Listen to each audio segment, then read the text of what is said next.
நன்றி தெரிவிக்கிறேன். ஏன்னா சார் நிறையா அவங்கள பற்றி சொல்லிட்டாரு.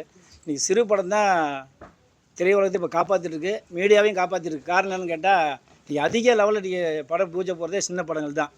தம்பி அஜித்து சொல்லவே வேண்டாம், கண்டிப்பாக ஜெயிப்பார். காரணம் ஏன்னா ஒரு பூஜையே வந்து பிரசாத் லேப்பில் அது இதில் போட்டுக்கார், திரையிலே போட்டு வச்சு பூஜை போட்டுக்காரனால இந்த படம் வந்து வெற்றி அடையும் கண்டிப்பாக. காரணம் ஏன்னா உங்களுக்கு தெரியும், ஏன்னா இன்றைக்கி பூஜையே போகிற விஜயகுமார் சார் சொல்லும்போது பேசும்போது பூஜை யாருமே போகிறதே கிடையாது. இப்போ யாரும் பெரிய லெவலில் உள்ளவொடனே அப்படியே ஆஃபீஸில் போட்டு அப்படியே இது பண்ணிடுவாங்க.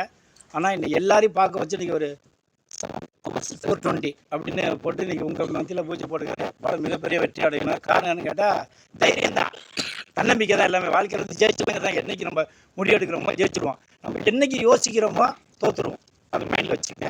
கண்டிப்பாக அந்த படம் ஜெயிக்கும். ஏன்னு கேட்டால் 420ன்னா உங்களுக்கு தெரியும், ஜல்லிக்கட்டுன்னு சத்யராஜ் படம், சிவாஜி 2 பேரும் நடித்த படம், மிகப்பெரிய ஹிட்டு. சத்யராஜ் தோட்டில் இருக்கும்போது ஒரு மாறி வருஷம் போல 420 உடனே போலீஸ்காரெல்லாம் உசாரம். அதுமாரி 420ங்கிற படம் மிகப்பெரிய வெற்றி அடையணும். இதே பிரசாத்தில் இதே ஆடியன்ஸில் நாங்கள் இதே டீம் சந்திக்கணும். எல்லோரும் நன்றி, வணக்கம். நிறையா சப்போர்ட் பண்ணுங்கள். சிறு படம் பட்சத்தில் எல்லோரும் சப்போர்ட் பண்ணுங்க. எல்லாருமே ஜெயிச்சுட்டே வரலாம். அது தமிழ்நாடு திரைப்பட தயாரிப்பாளர் சங்கம் கண்டிப்பாக நாங்கள் சப்போர்ட் பண்ணுவோம். ஒரு காலமும் நாங்கள் யோசிக்க மாட்டோம். சிறு முதலீட்டுனால நாங்கள் எல்லோரும் என்கரேஜ் பண்ணிட்டு தான் இருக்கோம், தெரியும் எல்லாருக்கும். அதனால் மீண்டும் ஒரு நன்றி சொல்லிக்கிறேன். வணக்கம். ஹீரோயின் 2 பேசுமா.